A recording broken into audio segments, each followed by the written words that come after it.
Okay, I'd like to call this meeting to order. We now rise for the pledge of allegiance. Allegiance to the flag of the United States of America and to the republic for which it stands, one nation, under God, indivisible, with liberty and justice for all.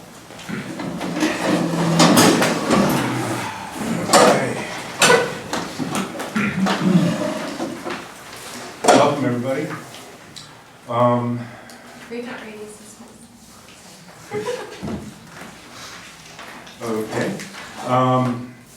Does anyone on the board have any modifications to tonight's agenda? Okay, it's too long. Hearing none, the agenda is adopted as presented. Can I make a comment? Can I make a comment on that? If you wish, go ahead. Okay, so we've all been watching the news about the coronavirus. Couple things happened today. New Rochelle is in a lockdown. All of the Catholic schools in the Bay Area are going to be shutting down. And I imagine it'll be a short period of time before Marin schools will be shut down. We really should be talking tonight about adjustments to the remainder of the year in lieu of this challenge. No one knows the future, but I don't actually see anything on the agenda that acknowledges the disruption that we're about to undergo. So I don't know if we can work it in tonight, but I really think it really affects all the information that follows. Okay, thank you. Okay, item C, the consent calendar. Does anyone on the board have any questions about the February 11th meeting minutes or the bills paid? No. Hearing none. Does any member of the public wish to comment? There's always lots to, yeah, I do. May I speak? Go right ahead. You know, there's always actually a lot of information here that gets handled real quick. The question I have is, I see that Bill Hansel has submitted another $2,800, which seems rather light for the amount of work that he's done since his last. Can I ask a quick question? We are talking about the Consent. meetings from last minute, the draft meeting minutes and the consent calendar, so. And the bills. And the bills? paid. Okay, sorry, I didn't see bills paid. Sorry, go ahead, Stephen. You were appropriate. Okay, please, at least allow me to speak before you interrupt me. I'm just wondering, are we actually capturing the cost of Hansel Design? It seems awfully light, bill there for the amount of work that I know he's been doing. And if we are behind, if we're running up a big deficit, how much is it? And when are we going to learn how much his fees are costing the taxpayers? That's really the only comment I have on the budget, or on the bills paid. Very good, thank you for your comments. Anybody else in the public? Be nice to get responses from some of these questions. They're not really just, you know, you talk about being a public servant. One of the ways you can serve the public is being forthright. Understood, thank you. Which means that you respond to questions. I know you don't think of it that way, but I think of it as a democracy. Right, and those questions should be asked of staff outside the forum of the meeting. Well, how about we ask our elected representatives? I believe you're probably going to seek re-election. And so these are the kinds of things that we don't know. I ask every time and we never get a response other than, thank you for your question, thank you for your comment. Okay. Again, no one else from the public has any questions or comments. May I have a motion to approve the consent calendar? I motion to approve the consent calendar Second. as stated. Okay, thank you. Any further discussion? All in favor? Aye. Thank you. Moving on. Okay, item D, public comment, open time for items not on the agenda. Bill? Yes. Item I brought up several times before and is getting a little bit redundant is, or are, the 3 drinking fountains in the park. You have 1, 2, one by Court 1, one by Court 2, and one in the mini park. I happen to see the one in the mini park probably 3 or 4 days a week as he and I do our 2 to 3 miles, because I always have a package to drop off in the garbage can. So I check it. It is usually stopped up. I send an email to Eric and Luke saying, hey guys, it's plugged again. And usually it'll get unplugged, and a couple days later, it's plugged again. And my question is, and I've hit it in emails, what can be done to replace those so we don't have this plugging problem? I don't go around and check the 2 by the tennis court, but I don't, maybe once a month when I walk the dogs. But they're always plugged. And I don't know if anybody else in the room ever does that, but it seems like maybe it's ironic, maybe it's me, to walk around and find out they're plugged. And I've seen suggestions to Luke on, hey, these are alternatives that work. Maybe like the one over by the other side of the fire department. That maybe we go, how do I, or who should I be talking to get this to happen? I think it's very non-professional, the CSD, to have drinking fountains out there that don't work. I mean, people want to drink, there's no water. Understood. And I know there's problems at the mini park, and I've told Luke on it, is I found out I'm crammed full of crap in the drinking fountain. I don't know how you prevent that, have no idea, but I have found it. It's about the same thing as people dumping their full garbage into the garbage can and all over the ground down in the mini park. And he gets emails from me probably 2-3 times a week, and I know Eric knows it because he gets a copy of every email. So that's my question to the board. Who do I talk to, or what shall we do to get this problem corrected? I have seen solutions for drinking fountains which are very low budget that would do the job. I don't know. I just get frustrated is when you go up to a drinking fountain and you turn the water on and the water doesn't flow down. Understood. Okay, I have a question. Sure.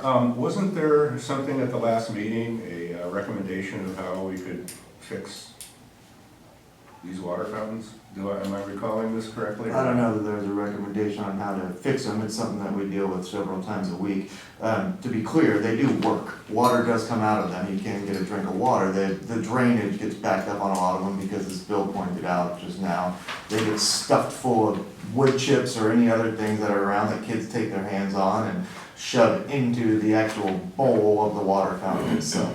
Well, let me clarify on that one. I don't believe that. I've seen it happen a few times, but I don't believe you can walk around the park and find it with all of them. You find nothing in the drinking fountain on many occasions. And I've been in here, 4 or 5 times now, emails 2-3 days a week and stuff like that. And I believe what Eric's saying is, yeah, it does happen. Maybe 5% of the time, yes, as I mentioned, I did see it happen. But there's the other 90%, the damn things don't drain. We need a better system for draining them, or we need to replace them.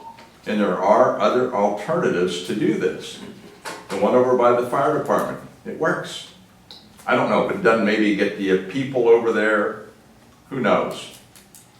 But I think it's something that either the board designates somebody to look into. I thought maybe the Park and Recreation Director was looking into it, but apparently nothing's happened on that. And maybe the executive director has, but nothing's happened on that. All I do is pay the damn taxes, and I like to see it be working. That's what I'm paying for. Maybe there's something I don't understand in that. But I know there's always tax increases, I don't know where they go, because it sure as hell isn't taking care of the problem. Thank you. Okay. Thank you for your comment. Okay, this is a repetitive issue. Can we get that assigned and have somebody look into this, please?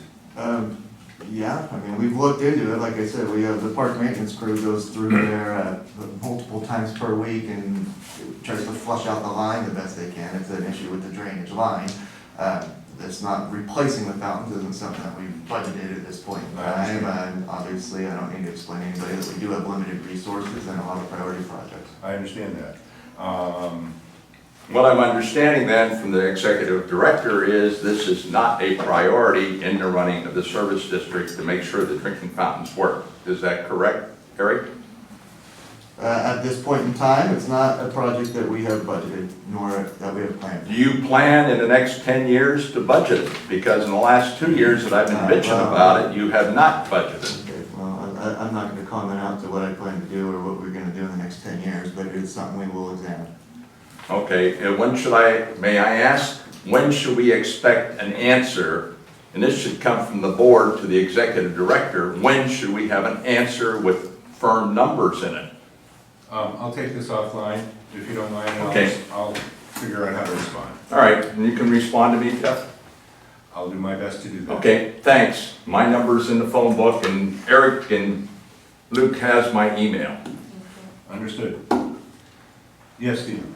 I have two comments. First of all, there are 4 drinking fountains, and one of them never clogs, and that's in the fireman picnic area, and that's because it's designed to drain on the ground.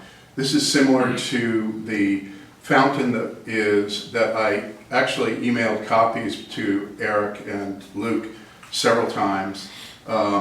Basically, it's a very simple design that built with redwood, and there's no problems with drainage because it just goes into a dry well.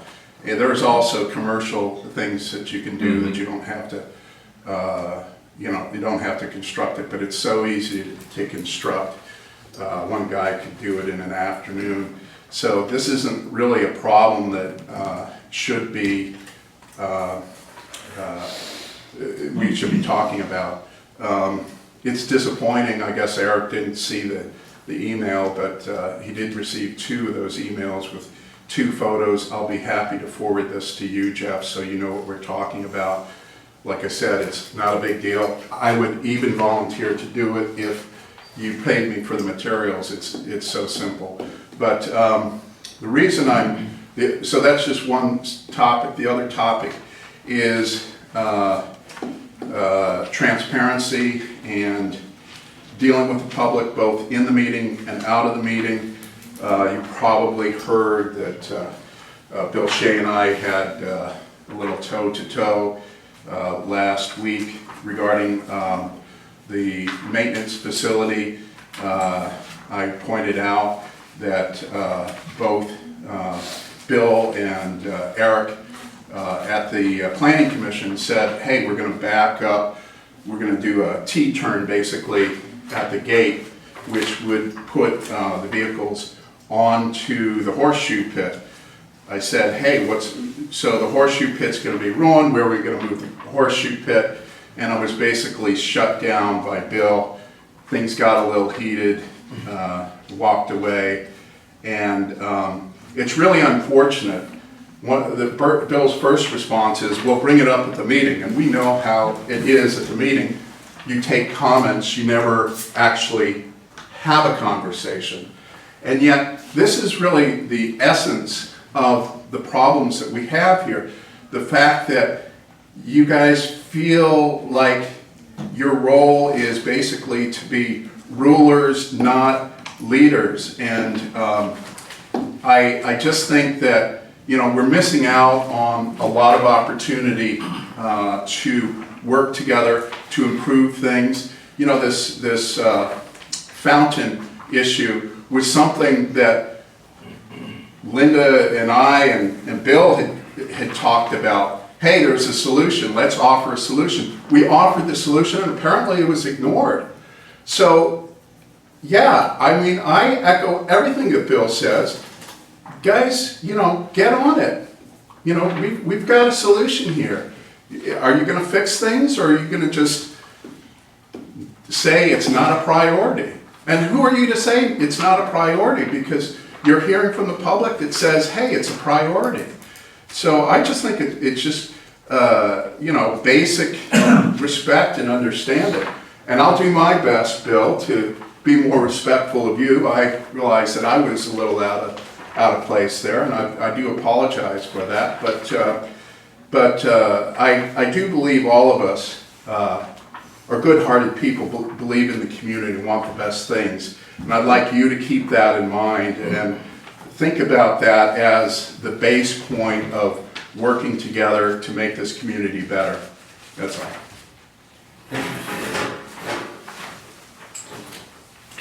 Any other comment? No? No? Okay.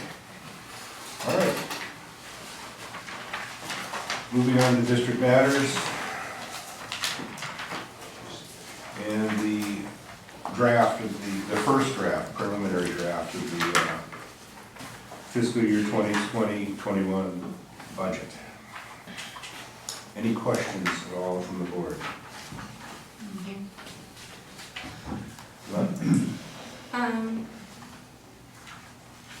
No, I mean, these are projections, but I guess the one thing that we should be considering is if they do change, and if this continues, the shutting down of various things. I don't think that they're gonna shut down outdoor camps and stuff, but maybe the adult rec programs and stuff like that, those classes.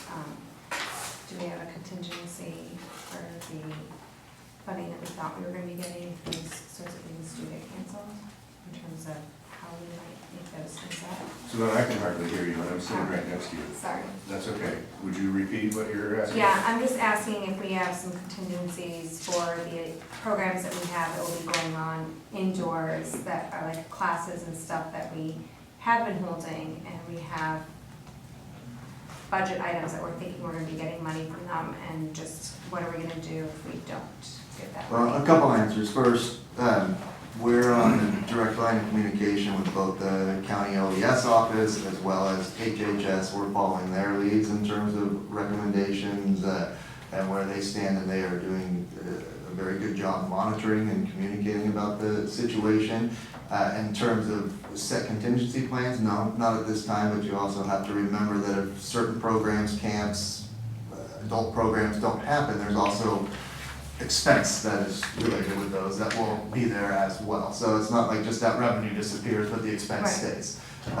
So those are all, I mean, this is a new world for everybody. Those are all bridges we will all have to cross, but yes, I mean, we have talked about these items, and in the meantime, you know, we're looking at it, this is going into next year. So if we're continuing this into that far in time, we're gonna have much larger issues in hand here. Okay. Yeah, a lot of these things are fall under the category of opportunity cost. Yeah, And that is, you know, we've got, you know, capacity to generate revenue, et cetera, but we don't have the opportunity. yeah, no, So- I agree, I just wanna make sure that everybody knew we were aware and It's not, it has not gone unnoticed. Yeah, it's sort of hard to not notice it. Okay, I reviewed this, you know, fairly exhaustively, but, you know, it is very preliminary. Preliminary with a capital P. I'm not quite as far along at this point in time as I had hoped to be, especially, I mean, this has actually evolved since, you know, this was as of Wednesday of last week, so almost a week ago, so obviously more work has been put into it, but I had to stop for this purpose on Wednesday because there's a lot of other work that goes into formatting it, data input, and getting it ready to be published. For this draft here, you know, some of the things that are in here that are pretty well set, and I tried to make a point of this in my memo, are some of the larger drivers, especially on the expense side. Full-time staffing has been updated throughout in terms of what models are anticipated for next year. Pensions that are related to that. The one payroll-related cost that isn't set yet is on the workers' comp side, and that's simply because we haven't gotten the updated information from the carrier yet. Usually we have it by now. I actually called them and said, hey, how come we haven't got this yet? And they're taking a slightly different approach. Agencies on the last day of February were required to submit all of their estimations for next year. So they've gotten all of those, and they are waiting now to calculate those out before they establish if there's any other rates. And then obviously a big factor for us will be our experience modification factor, which takes into account on the workers' comp side claims paid on average over the last 3 years against industry norm. Ours this particular year is fairly high, so once we get all of that information, that line will change. In terms of all the rec program drivers, those will be updated this week, next week, and the park and rec budgets will be updated and go into the park and rec commission packet, so we'll have that done by that time. We've just all got kind of a little backed up, people have been out, illnesses, everything else, so we just haven't had the chance to get far enough along. That said, final budget doesn't get approved for another 2 months, so it obviously will all be brought up to speed. I just tried to get some of the primary things that were known that didn't, well, that represented large chunk costs. Obviously, staffing is, one of the big ones, pensions one of the big ones. Those are some of our primary expenditure drivers. I did update and go through and looked at I didn't do anything with taxes yet, including allocations. That's why you kind of see some wonky totals of revenue versus expense by department, because I used the taxes to balance those out. Once we know, I actually spoke with the budget director from the county and got their projections as to what they are thinking. Obviously that's a countywide number, and you look at a very small pocket like ours, it's different. And actually just today started analyzing 3-year trends and year over year, so those will get updated by the next round too, so we'll have a better sense of what's going on there. But the special taxes I have updated based primarily on what the updated numbers were from a data perspective from last year, because those always usually increase. One is based on square footage. Well, people add on, things happen, square footage tends to grow.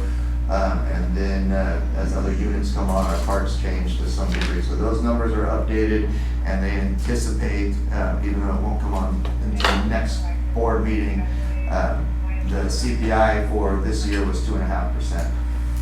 So I did factor that into there. Easily be. That's the Bay Area. Bay Area year over year as of December of the year, which is our measurement point. Very good. Yeah, so I tried to get a lot of that in there. And then I didn't really do anything with the actuals column. Right now, those do run through February, but January, February haven't been thoroughly reviewed. So those are subject to some levels of journaling. I mean, the numbers aren't going to change a heck of a lot, with the exception of some of these that get contraed. Health benefits has a contra that goes to it because we withhold from every employee's paycheck. We haven't journaled that back yet.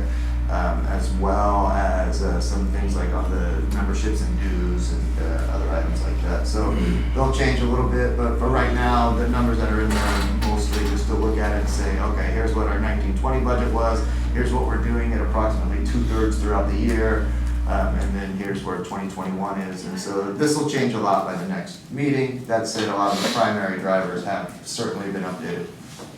Does the county, is the county usually a little bit late in their estimates of tax revenues and things like that, or do you expect that by next meeting we'll have a fairly good handle on that? I think we have a good handle on what their projections are. That said, I guess, what are you asking me? Are you asking me about projections, or are you asking me about actuals? No, I'm asking you about projections. For the next year. Well, I mean, they project out every year. Right now, they're projecting just for current secured, which is the primary property tax, at 5% countywide.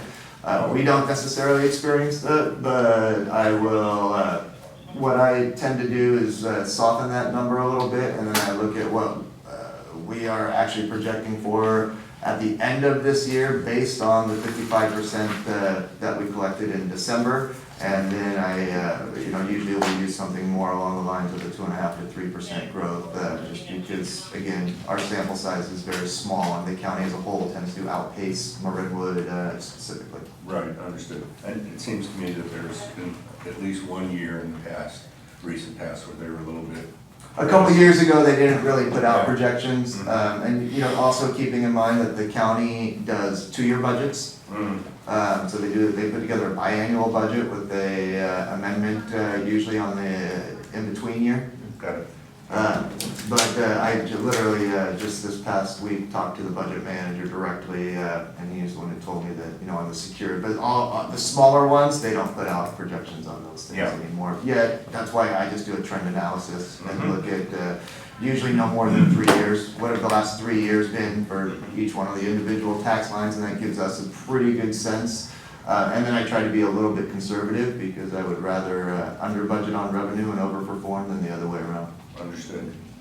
I wanted to comment, I'm pleased to see that the relationship between the district and the Water Devils has been truncated, and they are now doing their own payroll, et cetera, so. Yeah, so, and that was another one of the big changes when you look in here, for years and years and years, we were kind of a makeshift payroll agent for them. And both agencies have kind of walked away from that, and they are doing their own, and with that, their own workers' comp insurance. So it's more of a use agreement at this point in time, Right. as it should be quite honest with you. Yeah, I think it works out well for both agencies. They're actually saving money doing it this way. Exactly, yeah. Any more questions or comments? I'm good with this. Anything else? Again, my apologies. I wish I would have had a little bit farther along. Just the way it is this time. Understood. Okay, questions from the public on the draft budget? Stephen? Yeah, so we've all had a weather report, and the weather report is a hurricane's bearing down on us, or another natural disaster. Now, I don't think we should panic, but I do think it is the responsible thing to have a contingency plans in place. So, some of the things that I see probable is that camps will be canceled, and our firemen are going to be working extra hard doing ambulance calls. The data that we're getting, it's all mixed up all over the board. Probably the safety guys have more current information than I would, but they say there's a 1% mortality rate. We're in a community of 6,000 people. That would be 60 deaths that we would maybe experience in a very short period of time. That's a lot of ambulance calls, a lot of heartache out there, even though it's hurting certain populations. I'm not suggesting that you throw out everything that you have here, but I do think that getting a good what-if response together is the responsible thing to do, as opposed to hopefully the county will tell us what to do. I think we should have this in place. I believe, I'm going to guess, that the schools are going to be closed down within a couple of weeks, maybe after spring break. Just the way the case is going here. The cases are actually doubling every 2 days, and if you think about that math, it's pretty astounding.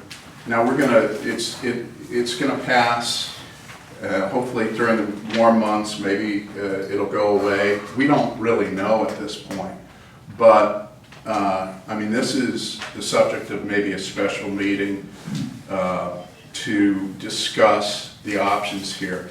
Nothing really should be approved with this budget until you have that contingent budget set aside, because it will affect virtually everything. Manpower, how many kids are running around here, all kinds of things. Public safety is very important. I won't bring up the public safety issue, well, I will bring up the public safety issues with the lack of basic video surveillance, locking up the bathrooms, other safety concerns. I don't know how often things get sanitized, but there should be, as of today, in place, you know, crews really making sure everything is spick and span. I believe children and the elderly are most at risk, and we have a heck of a lot of kids and a bunch of elderly people. So let's do the responsible thing. This is the leadership that you're all called on to do, and you know, make us proud. Thank you, Stephen. Okay, anything else? Moving on to item E2, District Manager's Report. Eric? Sure. I put a few things in here. One of the things I didn't put in here, and a little bit more clarity actually came about over the weekend, even more so. As everybody knows, we have two different ballot measures specific to Marinwood, Measure G and Measure H. Both of those are hitting up at over 72% approval right now. There might be a few more lingering ballots to be counted, but there's not going to be enough that's going to bring that number down. So I would, while it hasn't been official, I would consider both of those to have passed, which is good. Also, as a related measure, Measure C, with each ballot count continues to rise. I'm sure Chief Sinnott might have something else to say about this in his report, but at last count, that one is at a little over 69% approval, and it needs 66.7. So it's looking positive for that one to pass as well, and that will certainly impact the district because it will put resources into specific for Marinwood and Lucas Valley.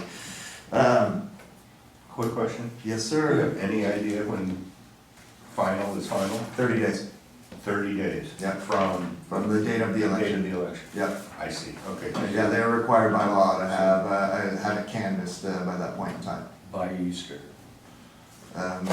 If you say so. Yeah. Or April 2nd. Yeah. Okay. But yeah, I mean, and the elections department is good about it, and, you know, they're also good about doing their due diligence, and they just put out another update, I think it was yesterday, that had the latest round of additions to it, so the numbers I gave you were as of today, last night. Thanks.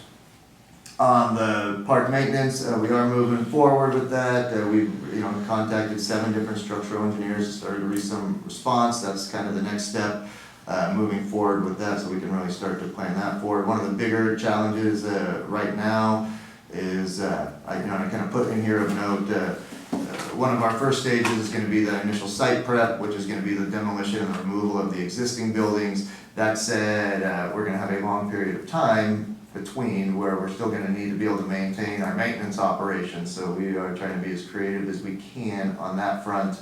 You know, potentially looking into ordering some cargo units that could be used temporarily to store and hold some things. I've reached out to some other partner agencies inquiring about temporary space for some of our larger items. So we're just going to, we will figure it out. We have no choice, because I anticipate you know, it could be up to a year from the time that we begin the site prep to the time that the new facility is concluded. So that is, you know, of the immediate concern. You're talking about temporary off-site storage? If needed, ideally, no, but, you know, we are exploring every potential option and need, so that way we can maintain operations as efficiently as possible. At the end of the day, that year is gonna be much harder than any of the years leading up to it for our maintenance staff, but when this project is done, their operations are gonna become much more efficient. So sometimes you just gotta sacrifice a little for the greater good. And we're working with them on it, and Luke and myself, and Bill has come up with a lot of creative ideas as well. The AmeriCorps application, I actually do have a slight update on this. I got a call today from the coordinator of this app. We have, not officially, but he informed me that we have been awarded. However, there's a catch, and that Tiburon also submitted an application. So what the powers that be have decided is that they're going to assign one team to both agencies for a 12-week stretch. So I'm getting together tomorrow with the personnel from Center Bell, who have been incredibly helpful on this entire application. We're gonna brainstorm a little bit, there's a lot of different ways we can take that, we can run it concurrently, we can say, great, you can have the team for 6 weeks, and then we'll take the team for 6 weeks, or vice versa. So we're gonna figure out what the best solution is for that. At the end of the day, we're not gonna have a complete team for a 12-week assignment, but getting a 6-week assignment out of this is certainly a big win, and can really do a lot of good work and make a lot of progress. So there'll be some updates on that. Wasn't Tiburon one of the towns that opted out of that? We made that known as in the initial conversations, but they were the only agency that opted out of the wildfire thing, and yeah, so. But it is what it is, so at the end of the day, I will gladly take a 6-week assignment over a no-week assignment on this, so this is a good thing, and just the economy and value that we're gonna get out of this is tenfold, so that's great.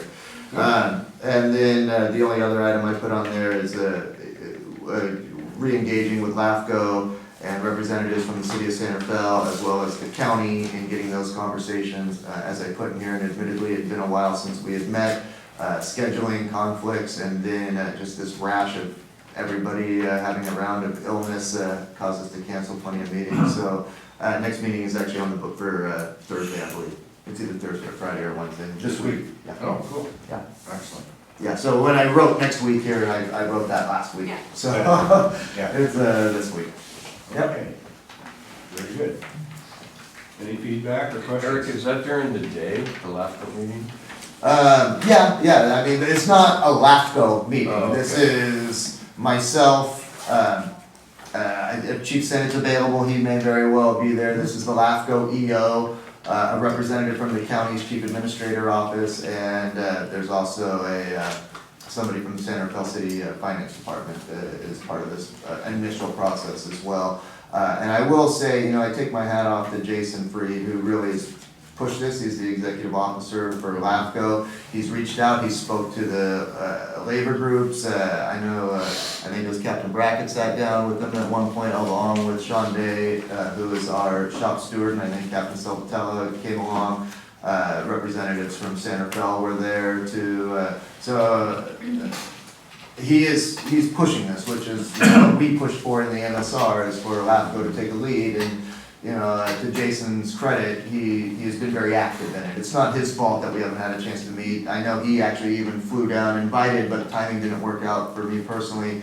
But he flew down in early January to Orange County to attend a workshop that was very specific towards agencies merging features or departments or things like this, specifically for this initiative on LAFCO's time. Which was, you know, this was a workshop through LAFCO, so he got some good information from that. So we're moving forward, and hopefully I'll give you a better update here at the next meeting or two. Very good. Yeah, but to answer your question, I mean, this isn't a public meeting, this is an internal Got staff it, meeting. yeah. Questions? Questions from the public? Stephen? Who's representing the public, or rather the taxpayers at that meeting? I'm really interested. As you know, 80% of our firefighting stuff that we do happens in the city of Santa Fe, yet we pay virtually 100% of that cost, as well as the pensions, and we actually pay for the privilege of being managed.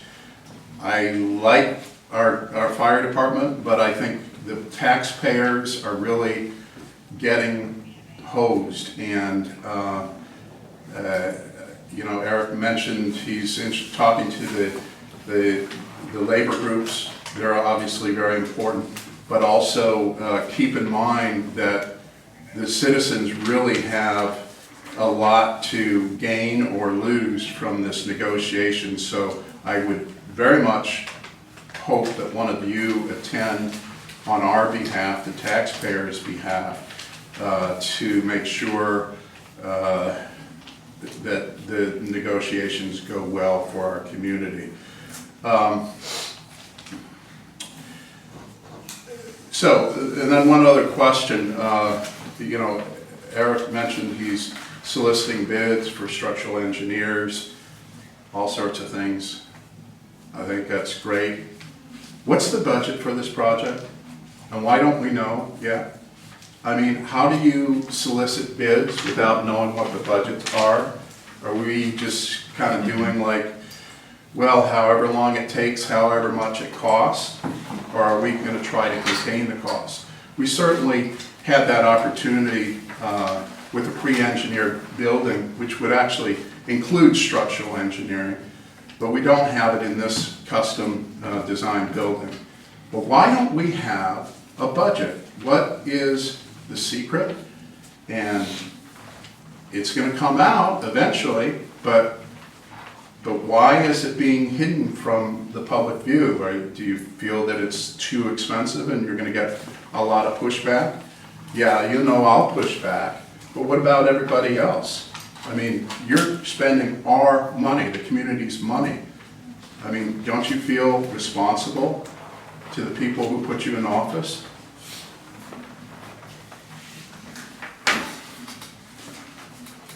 Once again, thank you. Yes, I would like to have a better handle on what this is gonna cost, but I think we're still going to be gathering information that will allow us to give you a reasonable estimate as opposed to a wild-ass guess. And that's where we are now. That's the best I can tell you. We're looking forward to that day as much as you are, believe me. Bill? Jeff, you're talking about, you mentioned about a citizen's involvement in the negotiations, contracts. I got a minor in my MBA in labor relations, and I spent 5 years at Armor Foods negotiating with 5 unions, and I'd be happy to be a citizen's volunteer if requested. Very good, thank you. Bill? Can I clarify here? Yes. These meetings with LAFCO are not a negotiation in any way, shape, or form. These are simply research and learning what is possible and what are the legalities and the steps needed to make them happen. Understood. Thank you. For your edification, I also volunteered quite a long time ago to participate and was told, we'll make that decision at some point. Okay. Yeah, right now it's sort of information. Just let me know if you desire. Right, absolutely. You know, for all intents and purposes, I would love to say that this is a cookie cutter type of thing that's going to be very easily managed, but. Negotiations are never easily managed. Particularly when the term merger comes up and when, I think Chief Senate will remember my comment, we are a island of CalPERS in a sea of MSERA organizations. That is a predicament that is going to make a merger a very difficult proposition. So these are conversations that are gonna have to take place over a period of time, and there are gonna be some big issues that are gonna need to be worked out in order to move forward. Be very interested to volunteer to be a participant. Understood. Just want you to be the chaperone, Jeff. I mean, you know, they have interest, which I respect, but we have interest. Absolutely, understood. Yeah. Understood. Okay. Any other comments at all on the district manager's report? Okay, thank you all. Moving on to fire department matters. Okay, Chief? thank you. Good evening, everybody. I'd like to start with some good news, and that is that Chief Darren White, the current chief of Oakland Fire Department, has accepted the position of chief for the Santa Fe and Marinwood Fire Department, so we're very excited about that. I've had the opportunity to briefly meet him. Jeff and I were part of an interview panel where we interviewed the chief. He scored obviously quite well across the board over the course of 3 days of interviews and has formally accepted the position. He starts on April 15th. So soon I'll have a replacement here. But we're all very excited about that. Absolutely. Now If we could only talk to the, pardon me? if we could only talk to the Marin IJ about their term, poached. I'm Who? not sure why they use that. Oh, no, that was somewhat derogatory in my opinion, but, yeah, Yeah, I was We're really, really surprised at happy. that too, but, happy to see it. I think everybody's very happy about the selection, and we're looking forward to him starting with us. On to more serious business, an item that's not on my report that has developed quickly though and has been mentioned several times here tonight is the COVID-19 emergency. City of Santa Fe is following the County of Marin. We're going to be declaring an emergency, state of emergency or local emergency tomorrow. What has happened here recently is a vast amount of resources, time, attention, materials has been devoted towards trying to, we can't say stay ahead of this issue because I don't think anybody's staying ahead of it, but trying to deal with it as best we can. In a city of in a city the size of San Rafael, it affects multiple departments, not only emergency first responders, including our Marinwood colleagues here, but departments such as Park and Rec, Community Services, Library, all sorts of different departments were all affected. So staff is in the process of preparing contingency plans, new cleaning policies, personal protective equipment policies for first responders. We're having daily meetings now, all the department heads and directors. Our emergency manager, Quinn Gardner, has done an amazing job at becoming extremely knowledgeable as to the kind of the scope of this emergency and is basically directing, advising, and assisting all staff members. In the fire department, we've already had 2 incidents where we've had to self-isolate staff who were at a very low risk, possibly exposed to COVID patients. In both those cases, it turned out to be negative. But what it showed us is we can basically have several staff members at any one time basically taken out of the game and set aside in self-isolation, hopefully not quarantine, but self-isolation until the patient that we've dealt with has been tested and the test results come back. That can take 2 to 4 days. So in both cases, we had an exposure with 2 employees and then we had an exposure with 6 employees. And taking 6 employees off of shift and basically self-isolating them is a really big deal. It impacts the organization and it impacts the employees because what they're doing is they're returning to their homes and they're very concerned about their well-being. They're very concerned about the possibility of exposing their family members or their friends. So it's a very high-stress time. Our emergency manager is certain, as has been mentioned here, this is going to get far worse. We're concerned about school closures, daycare closures. Once that happens, then the parents or employees, they're going to have a difficult time coming to work because they're going to have to be caring for their children. So we're looking at employee shortages in all departments. And of course, this is just San Rafael, this is going to be everybody. As mentioned, there are no schools closed at this point. Mary Jane Burke is going to take it on basically a school-by-school basis. But I think we all see that this is probably going to deepen and broaden before it starts to improve. So it's going to have an impact on our local economy. We're struggling right now locating supplies, cleaning supplies, PPE supplies, because everybody's going at it at once right now. Everybody's trying to stock up. So this is basically become up to 50% of kind of daily attention for a lot of staff members is just dealing with the COVID-19 crisis. And so this is going to be the long term.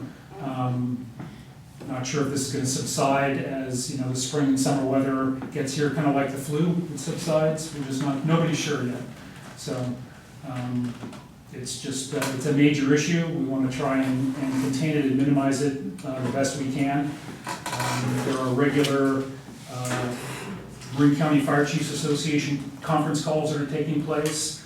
We're looking at contingency plans in case agencies have employees that have to be taken offline, expanding our sharing agreements so that we can move personnel around the county. So if one agency has a major issue where several employees have to be taken offline, we can move employees around the county regionally, so we're looking at that right now. So we're all trying to work collectively and as a region, because obviously this is not a local issue, but it's a very serious issue, and it definitely affects first responders front and center. Here in Marinwood, the Marinwood firefighters, I think, have done a very, taken a smart move. The volunteers have been temporarily suspended from ride-alongs because we're trying to minimize the exposure to first responders, so there's no sense having volunteers on the engine responding to medical aid calls. It would require the department to increase the amount of PPE gear, the personal protective gear, so that the volunteers are equipped. We just don't want to expose them to it. We don't want to have to incur the additional cost or trying to locate extra resources. So just temporarily, they've been suspended from ride-alongs, which I think was a good move, and I supported that. Let's see here. So that's the COVID-19 issue in a nutshell. Next item is the Insurance Service Office, ISO, which evaluates fire departments to assess and set local insurance rates. Is back in Marin County. They've notified all the agencies in Marin that were being reevaluated. That includes Marinwood and San Rafael. They were here 5 years ago, and they're back, and that's a very intensive process to basically furnish them with all the information they need. But we are handling that for both Marinwood and San Rafael, and they are going to be here in late April for a status meeting with us. Marinwood currently is a Class 2 rating, which is excellent. San Rafael is a Class 1, so we both enjoy exceptional levels of ISO ratings. Those are really the highest in the nation, so we want to protect those and maintain them, so we'll be working very hard to meet the obligations with ISO. It's just the timing is terrible with the COVID problem, but. And they're not giving us any slack. Well, I'm thinking of contacting them, and I might reach out to the fire chiefs here in Marin County to see if we can collectively contact the ISO representatives and say, can you give us a delay till possibly the fall? Because by that time, hopefully we'll have this COVID issue better managed and we'll have more time. But yeah, that's one of the options I'm considering right now. On kind of a, I shouldn't say fun, I find it to be fun. PulsePoint, the PulsePoint app is up and running, it's live, and if you don't have it, you gotta get it, it's free. If you have an iPhone or any kind of wireless device, this basically tells you, I'll hold it up right now, you can't see it, but it basically is showing you every active call, fire or EMS call in Marin County. And then it shows you all the recent calls from the past several hours. And this is real time. If Engine 58 were to get a call right now, it's going to show on PulsePoint immediately as they're being dispatched. It shows you the location. If it's a residential address, it won't give you the address number, but it will give you the street. If it's a business, it will give you the address number. It'll tell you the type of call and what units are responding. What's really neat about this is if you see a column of smoke, you can go on PulsePoint and see what's going on. If it's vegetation, you can see if it's a controlled burn or not, or if it's an actual vegetation fire. You can find its location, it's just a very interesting, usable app. And also, you can sign up for alerts if there is a full arrest where CPR is needed within 500 feet of your location, and you're signed up, if you've activated the alert, it will alert you to the location that CPR is needed, so that if you are CPR trained, you could possibly assist prior to the arrival of fire EMS.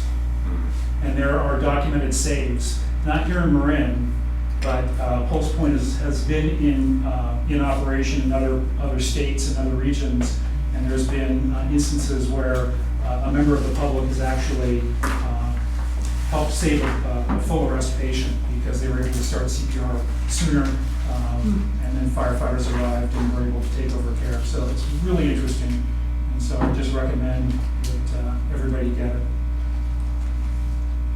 Another really interesting project is the Direct Connect pilot project. In Marin County, just like everywhere else, we have a certain percentage of what we call high 911 users. These are people that have different problems, whether they're physical or emotional problems, and they dial 911 on a frequent basis, and we respond, and most of the time we end up transporting them to the hospital because that's what we do if somebody calls 911 and is complaining of a medical condition. That sometimes is unnecessary. There are oftentimes more appropriate services that can be aimed towards the patient based on their particular needs. So the Direct Connect pilot project is basically a coalition of members from fire agencies, from Health and Human Services, and others who are basically focusing on these patients, these high-frequency 911 users, actually responding to these calls and trying to identify more appropriate social services that will get them to possibly reduce the number of times they call 911, and also so that they get the help they really need, rather than just a trip to the ER, which oftentimes results in them just getting kicked loose soon without really any solution to their problems. So very interesting program, very progressive, very exciting. As Eric mentioned, we're awaiting the results of Measure C. It's trending in the right direction. We're all keeping our fingers crossed. We don't want to claim victory yet. It looks like it's going to be victorious, but we don't want to claim that yet because they're still counting absentee ballots and mail-in ballots. But we're hoping that. Same thing with April 2nd. Yeah, it's a 30-day, yeah. And then that will essentially fund the Marin Wildfire JPA, which will then in turn enable us to approach vegetation management from a regional standpoint. Currently, all the fire agencies in Marin do it independently, and it's based on staffing and budget. And oftentimes vegetation management gets a very tiny amount of the budget. And so there's a lot of things that need to be done, but there isn't the staffing or the resources to get them done. So Measure C is going to address that, so I'm really looking forward to that. Hopefully it'll pass and we'll be off and running.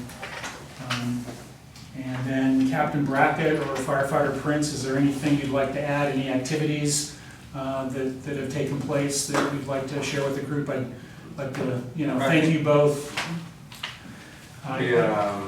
I think even though it is a pilot program, I think the pulse points or the Direct Connect has been very beneficial just on a day-to-day basis. We actually are in our CAD system. They are in there now, so comm center's aware, so dispatching is requested, and they have a car, and so they can get to a call, within however many minutes from where they are. So it is very beneficial. And nothing else, we got the Little League parade coming up. We have the softball parade coming up the next 2 weekends, which is always kind of a fun event to be a part of. So, and we're Very on duty. community-based. Thank you for doing that. As kind of a visiting fire chief, and it's been my honor. I know that Chief Wett will take over soon, but I We want you. have another one. I do, I have another We one. said April 15th, and our next meeting is the 14th. I agree, and I won't disappear. I promise you that. But I'd like you to know that you have a great fire department. You have excellent employees. They're very capable. They're very well trained. They integrate very well with San Rafael. It really acts as one department. But they're just a bunch of high achievers, and I'm very proud to work with them, and I just want you to know that. Thank you, Chris. Chief, may I make a comment about your fire department in public? In the years, 48 years that I've been here, I can only give 2 thumbs up to them. And all remember the nights, in the middle of the night, when they showed up with my wife would have her Crohn's attack, and they knew, and Big John was there, and they took care of it, and they would show up. But I also remember the time I had a stove fire, and they all showed up on volunteer night. And they were all pissed off at me because there was no fire.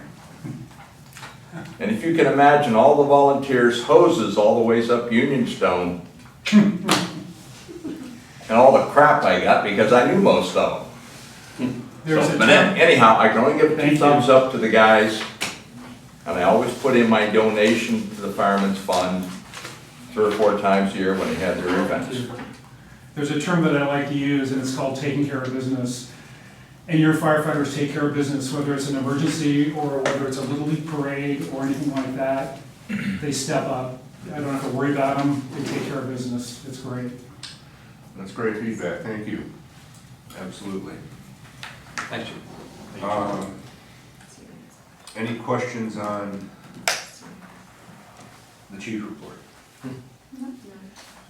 Okay, I have a couple. A little bit, I'm gonna try and articulate this, it's a little bit of a nested question, but 5 years ago, when I was sitting on the fire commission, we used to get an activity report that had every single call that was made. And I noticed on the, and I'm jumping a little bit ahead here, but this is what I always do. I noticed in the minutes that we have a fire commissioner who continues to harp on whether or not they can get actual addresses. At one point in time,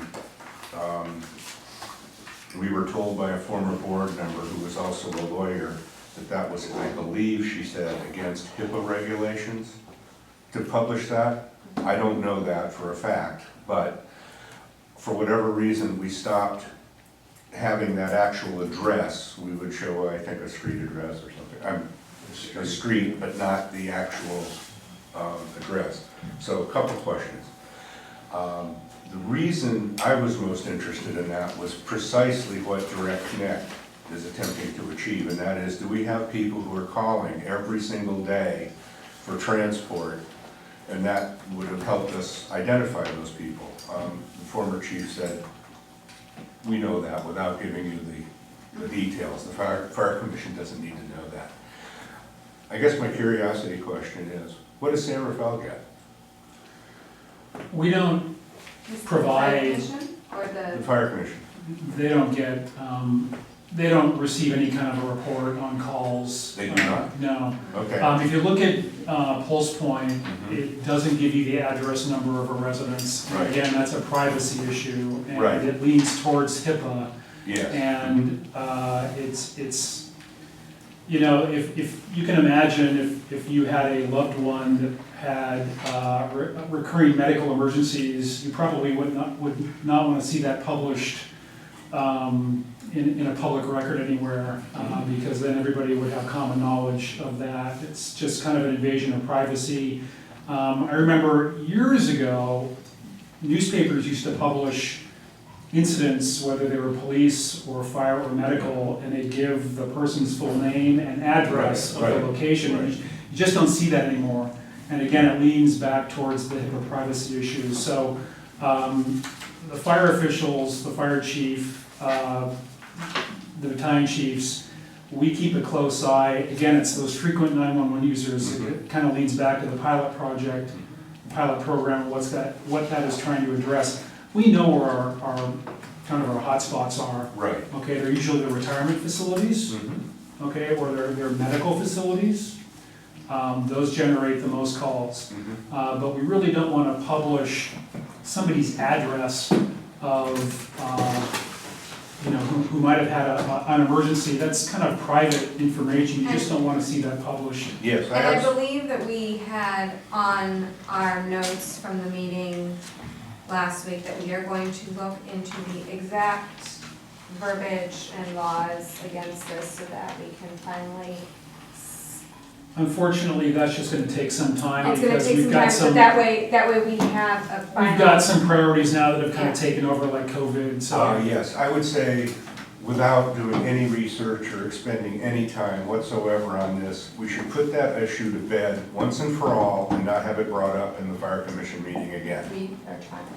Can I Okay. make a comment? What? I actually think that these grids kind of go above and beyond and lay out a good thing of what it's doing. And to your point, Jeff, I mean, Chief Sinnott and I have certainly discussed this. I'm in agreement with the notion of that is information that is private.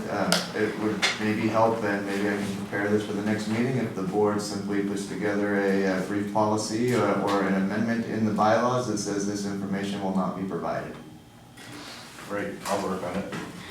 Yeah, I mean, let's just stop spending the time on stuff that has no value and is absolutely contrary to law. Well, at the end of the day, the commission serves there, and this is a commissioner, and to your point, it seems to come up again.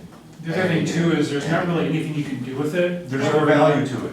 The commission can't really take any action on it. What are you gonna do, direct the fire department not to respond to that Correct. incident? Well, that's the point. So it's like, it's irrelevant. It might be of personal interest. I think it's a personal Well, interest issue, and, yeah, we are trying to convince the person in question to drop Okay. it. But All right. the San Rafael Fire Commission gets no information like that. And I believe we're going to stop getting the maps, we're just gonna get this for now. We just right? felt that the maps, I think the general consensus was they're kind of irrelevant. They just really don't provide much usable information. But We were providing it for the person who wanted it, but he said that, or she said that they felt that that map wasn't providing them the information they wanted, so instead of wasting their time, we're gonna just have these grids instead of those maps, because it's too time to Okay, do. Okay? all right, fair enough. So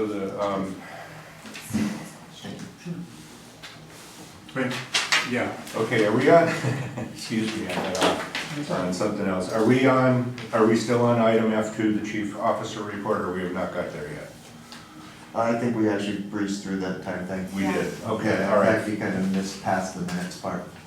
Well, I All right. broached that in my comment. That's quite all right. I would think comment on either. Yeah. That's what you're looking to do right now. Anything else? Stephen? Yeah.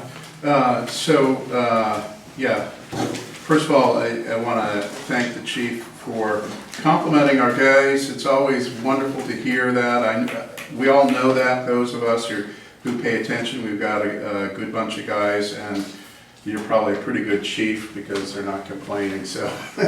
But I also want to commend you in your preparation work, and I actually have some questions.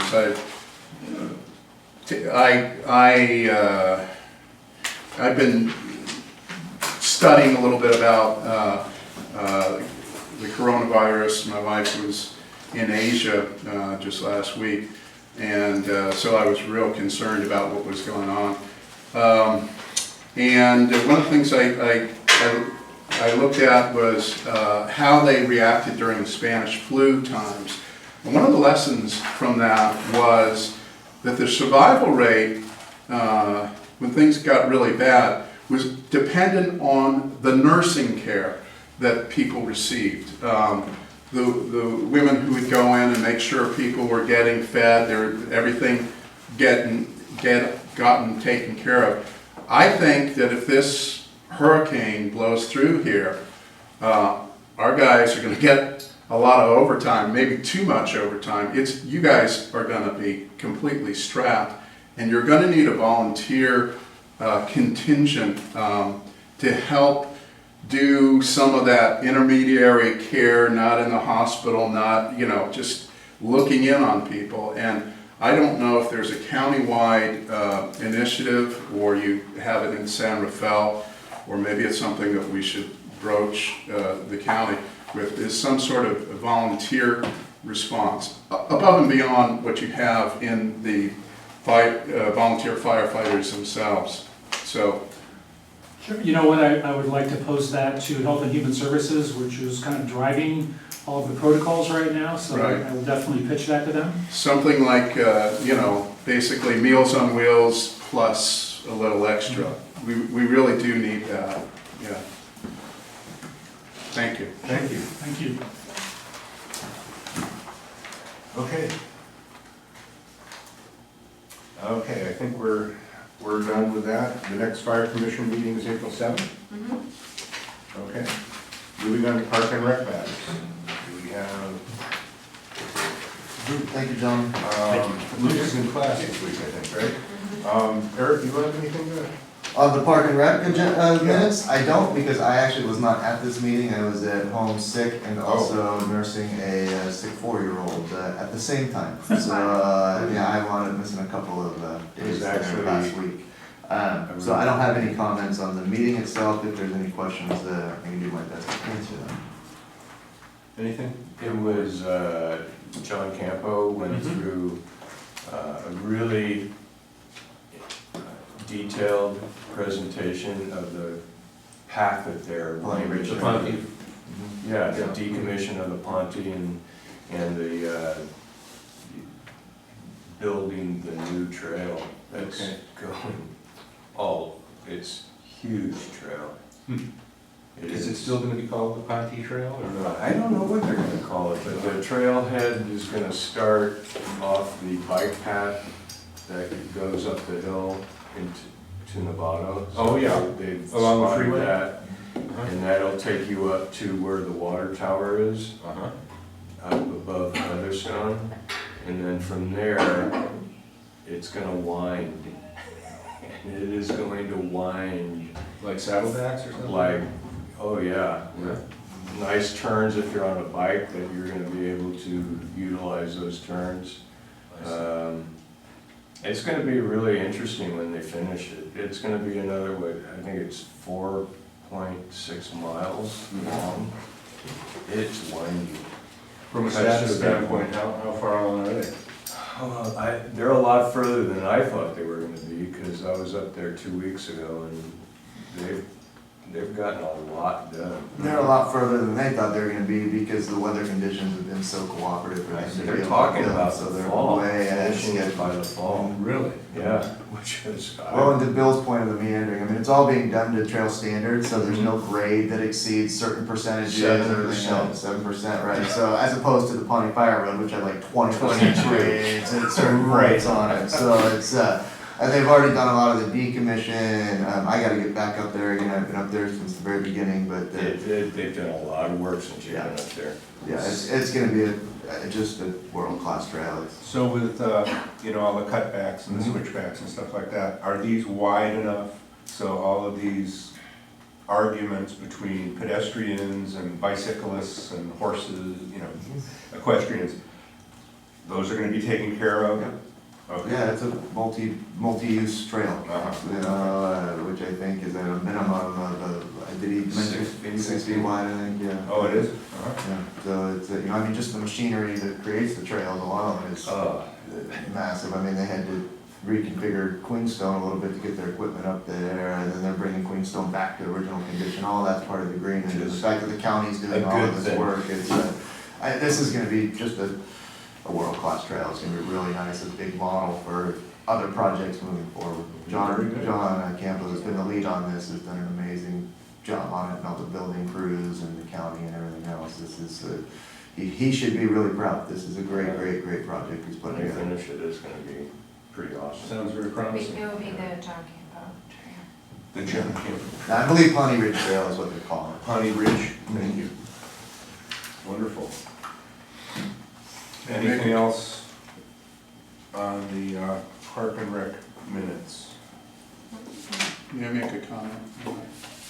Yes, go ahead, Steve. Okay, so Jeff, to your point, the arguments, what happens between cyclists and equestrians and hikers is, I'm a little concerned from what I've heard, I'd like to verify this, but if you don't have a line of sight where the cyclist knows that a horse or a person's walking, that's what really creates the conflict. So if it's winding back and forth and you don't have that line of sight, it's kind of a problem. I don't know, I haven't been involved in this from the beginning. I'm a little concerned because I know John's a big cyclist enthusiast, and it sounds to me like a single track versus a multi-use trail, but I guess I'll leave that judgment to later.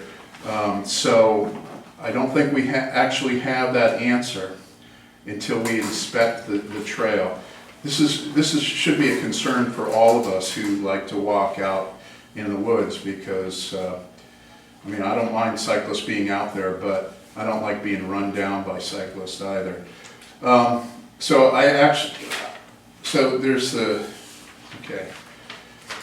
there's the minutes. Okay, so the next thing is the report, right? So I have something from the report, but I can wait on that. Okay, thank you. All right, Having said that, nice intro. We'll move to the PNR maintenance activity report. Does the board have any questions or comments on the report? I guess I'll make a comment about the Raise the Glass. It went really well. It seemed like we have a great turnout. Moving forward as board members, if we're gonna have a table for questions, it should be very clearly marked what we're sitting there for. We got some really great questions, just none of which having to do with our district. I see. Questions about where wineries were located, childcare, how do we get more bread? So great questions, we were happy to help with all of the questions, but I think that, maybe a sign saying, you know, board member is here to answer questions or something, maybe something more snappy than that, or even possibly having a little line item on the flyer saying, you know, your board members will be there if you have any questions. I don't know. Oh, yeah, okay. But, Well, that's reasonable. Isabel and I sat there, except for the last half hour. Oh, And we I got see. no, Did you reach out to anybody? I smiled at everybody who walked by and I said, do you have any questions for us? And a lot of people were not in district. Okay, And so they didn't have any questions about the district because they just came for the event. got it. And people who did have questions had questions that were not quite for us. That were event oriented. Yes, Okay, all right, well, we're thank you trying, for your attempt. we're trying. Yes, understood. Okay, anything else?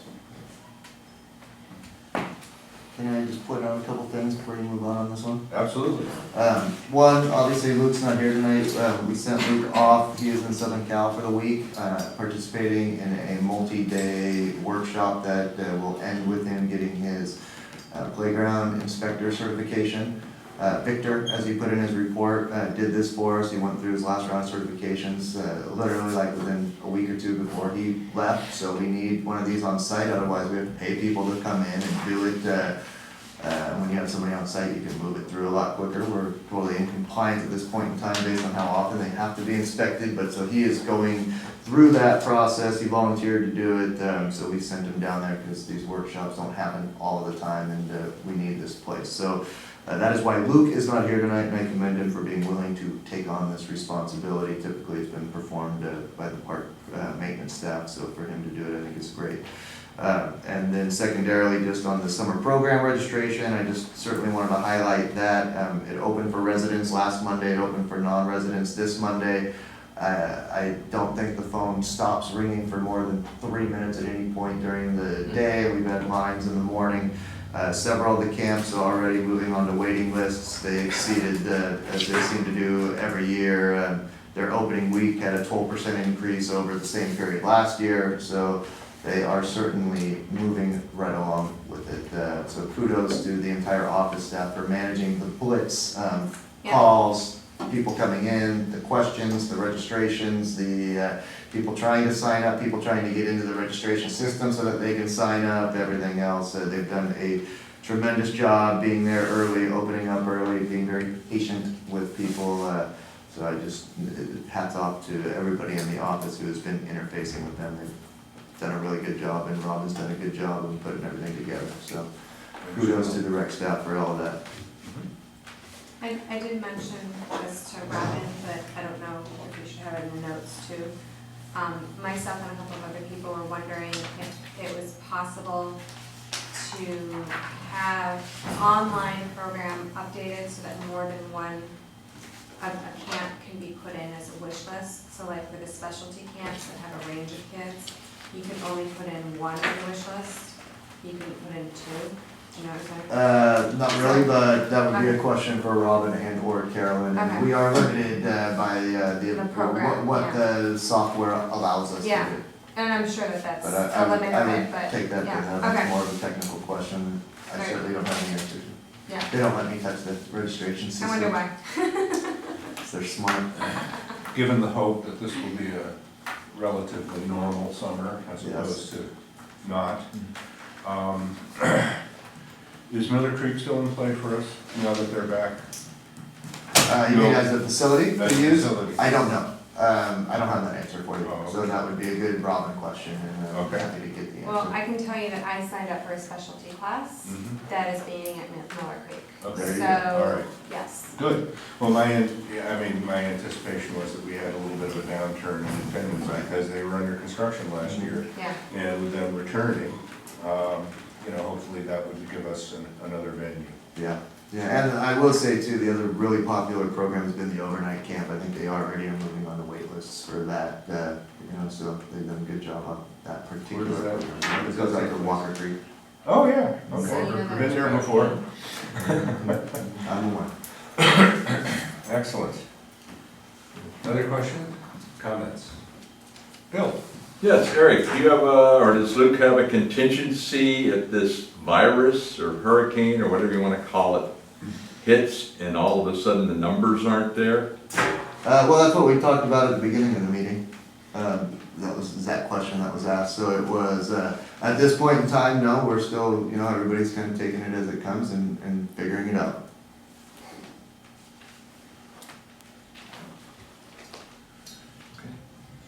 Yeah. Stephen? Okay, yeah, so what is a successful community event, summer program, et cetera? What is the criteria? I know that at times it's been said by numerous board members that, hey, we're not a business, we don't make money, it's, hopefully we break even. But we actually never get to see the numbers, so we don't know what is actually going on. We have something that's saying that we had a successful event, people from outside the district attended. We also had a raffle and there was $500 raised for our summer camp. Well, what's going on here? How much did we pay the musicians? How much expenses did we have? How much income did we bring in? How do we evaluate what we're doing as a district, whether it's worth our while or whether we should be renting out the space instead? I will give it another try, but I think that we should be limiting the events that serve alcohol here inside this facility. We are a family-oriented community, and I think we shouldn't be relying on the sales of liquor to fund stuff. I don't know, guys. You're very defensive when I say, hey, there's a secret fund, or you're not being honest with us, but you're actually not telling the public anything about what's going on. Now, I'd like to give you the benefit of the doubt, but there's nothing to go on.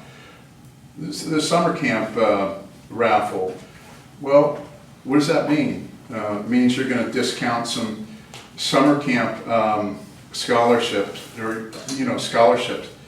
That's great. Who's deciding who's worthy of that scholarship? There's lots of questions here.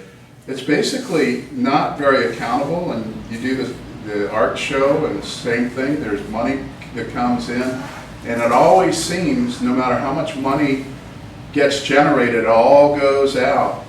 And that may be okay, but shouldn't we know how much is going out? You're certainly not shy about asking for taxes. Why can't we have information about how those taxes are spent and how our facility is being utilized for the community? Okay, thank you, Stephen. Okay. If there are no other questions on the main part and rec maintenance activity report, the next PNR commission meeting will be March 24th. I just have one other request, and that is that we increase the amount of sanitization of this facility, especially this room, because we have preschoolers in it. Our bathrooms, our porta potties, everything. should be doubled right now for the next few months. And I would like you to instruct Eric and staff to do that. Okay, thank you. Or we can wait until it hits. Okay, we're moving on to item H, board member items of interest, requests for future agenda items. Does anyone on the board have such a request? Okay, well, clearly we brought up some, you know, the cause of the day. I'm sure that that's going to be something that will resonate through several of the sections of the agenda next time. And not necessarily be its own agenda item, but, you know, that's clearly got everyone's attention. Okay. Yeah, I would probably just say, work towards it as best we can, contingency plan or a budget that we can kind of be aware of if within the funds don't permanently set up the expenses, what would things would look like. Yeah, to some extent, I mean, some sensitivity analysis would probably be wise. But again, a lot of, you know, several of the programs, not all, several of them, if the revenue goes away, so does the expense. Yeah. Not in all cases. Right. So, I'm sure Eric has that in mind. Yeah. Okay. All right, does anyone in the public have anything that they'd like to see on the agenda next time? I'd say a group hug, but that would not be appropriate. Handshake. No, not a handshake. I'll give you an elbow Elbow. anytime, and not a sharp elbow, Yeah. a friendly elbow. Okay, hearing none, do I have a motion to adjourn? So moved. Second. All righty. Leah and Bill, thank you very much. Thanks everybody for attending. Thank you.